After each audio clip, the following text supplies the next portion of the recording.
E equipes da Polícia Federal cumpriram nesta quinta-feira um mandado de busca e apreensão contra o suspeito de invadir a conta de Janja na rede social X. O alvo é um adolescente de 17 anos que mora em Sobradinho, no Distrito Federal. Aos integrantes da Polícia Federal, o jovem admitiu ser, então, o responsável pela invasão do perfil. Até agora foram feitas buscas nos endereços de outros 4 suspeitos em Minas Gerais que teriam colaborado com o adolescente. Consta, vale lembrar nesse caso, que a Polícia Federal desde ontem, anteontem, cumpriu mandados de busca e apreensão que foram expedidos, foram autorizados pelo ministro Alexandre de Moraes do STF. Nós até comentamos aqui o que o STF teria a ver com o suposto hackeamento da conta do perfil da primeira-dama, uma vez que ela não tem cargo público, não teria foro privilegiado. E o hacker teria foro privilegiado também para ser investigado pelo Supremo Tribunal Federal? Pois é tão absurdo esse caso, E ele mostra com exatidão a promiscuidade, a confusão que essa turma no poder, nas diferentes esferas de governo, essa turma faz em relação ao que é público e o que é Estado, Coisa pública, res pública, justamente para dividir daquilo que é pessoal. E a grande confusão no Brasil sempre foi o patrimonialismo, sempre foi tratar a coisa pública como cosa nostra, um puxadinho, uma extensão da grande família, da tribo, do clã no poder. E é exatamente isso que está acontecendo. A primeira-dama, que até pouco tempo atrás visitava bandido na prisão, tem a conta hackeada e vai lá o todo-poderoso ministro do Supremo e manda investigar.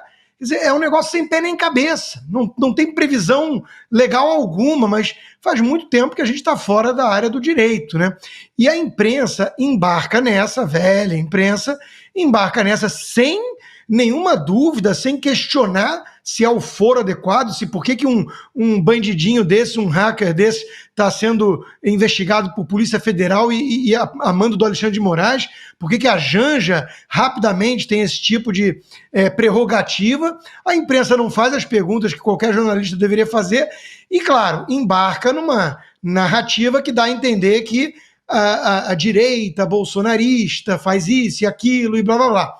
Aí descobre que é um garoto imberbe, meio com ideias mais à esquerda, digamos assim, um perfil identitário que não se coaduna muito com a imagem que se faz de um bolsonarista típico, e esquecem o assunto, jogam para debaixo do tapete.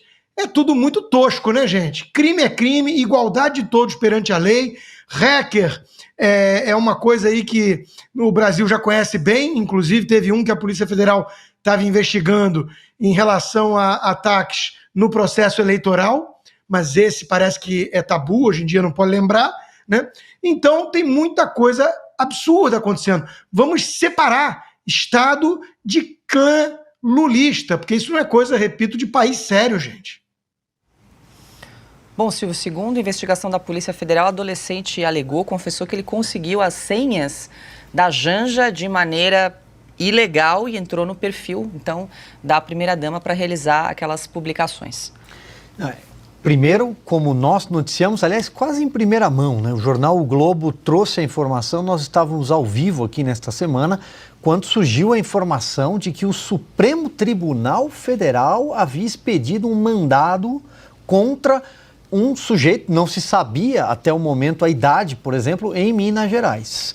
E isso teria partido do gabinete do ministro Alexandre de Moraes. Por quê?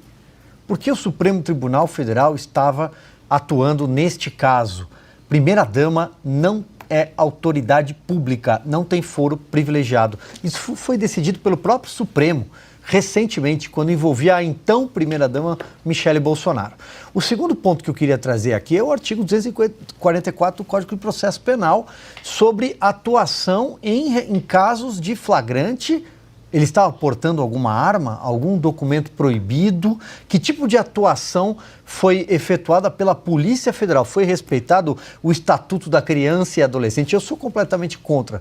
Eu acho que 17 anos, eu sou a favor da redução da maioridade penal. Mas, em tese, segundo a lei brasileira, ele se enquadra. Olha o que nós estamos vivendo, olha o que nós estamos acompanhando. A Polícia Federal, responsável pelas fronteiras, pelo combate ao narcotráfico, por coisas importantes, ela foi deslocada para prender um adolescente de 17 anos no entorno da capital federal, no entorno de Brasília, acho que é Sobradinho, salvo engano, foi dito aqui.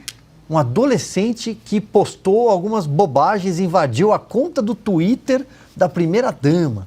O ministro Alexandre de Moraes, que tem uma verdadeira vara criminal, segundo palavras dele, 2.000 casos para analisar, agora tem 2001, teve tempo para despachar contra um adolescente que invadiu o Twitter da primeira-dama. Mas ele não tem tempo de analisar pedidos da Procuradoria-Geral da República com amparo em laudos médicos de pessoas que podem morrer numa cela, porque não deveriam estar lá. São presos do dia 8 de janeiro. Um deles já morreu, é o Clezão. Ele não teve tempo de analisar tudo isso, mas ele tem tempo para mandar a Polícia Federal atrás de um jovem de 17 anos que sabe-se lá como invadiu a conta. Aliás, se a conta for Prime, no X, no Twitter, da Janja, ela deveria ter recebido uma notificação no celular. Não sei como é que isso foi fraudado, mas é isso que nós estamos vivendo. É a Polícia Federal contra um CPF de alguém menor de idade. Pois é, Silvio, lembrando nesse caso que o ministro Alexandre de Moraes também foi vítima do hacker, mas isso não impede de orientar a Polícia Federal em relação a esses mandados de busca e apreensão. Só para lembrar, né, Piotr, no caso lá das imagens de Roma, aqueles 3 envolvidos naquele tumulto, naquela confusão, também com o ministro Alexandre de Moraes, foram parar no Supremo Tribunal Federal. Mais uma. Com o advogado não tendo acesso às imagens. De novo, o advogado da vítima não tem acesso aos autos, ou tudo que contém os autos, para poder fazer a defesa do seu cliente. E pessoas que não têm foro por prerrogativa de função. O uso da Polícia Federal para perseguir esse rapaz, e obviamente que vai ser apurado, é contra tudo isso que estava sendo votado ontem no Senado da República, a indicação de Flávio Dino. Só lembrar aí o senador Sérgio Moro e todos os outros senadores que estão achando que a votação hoje derrubada dos vetos presidenciais, seja no marco temporal, seja, por exemplo, na desoneração, vão livrar a cara dos além 31, que sim, esses votaram contra a indicação de Flávio Dino. É contra isso, esse uso do Supremo político, esse uso exacerbado do Supremo para essas coisas, a intromissão do Supremo, de novo, que o Silvio já fez menção aqui, Paula também fez menção, primeira-dama não tem foro. Esse rapaz que está sendo agora investigado pela polícia também não tem foro. Está aí uma decisão de um ministro do Supremo que aconteceu exatamente no dia seguinte que ele levou aquele tapa de brother inclusive a primeira-dama, Rosângela da Silva, a Janja, naquele evento em que ele, Alexandre de Moraes, foi discursar dentro do Palácio do Planalto. Nossa, eu vou contar de novo, eu sei que isso parece estranho. Um ministro do Supremo foi discursar dentro do Palácio do Planalto num evento do governo federal. E depois, na saída, foi ovacionado, sendo chamado de Xandão. Sim, o ministro Alexandre de Moraes foi ovacionado como Xandão pela plateia petista, lulista que estava lá. E depois ganhou um safanão de bro da Janja, depois de fazer o discurso. No dia seguinte, ele expede um mandado de busca e apreensão, determinando a Polícia Federal que o faça, para um caso como esse, de Janja que não tem foro, e muito menos esse hacker.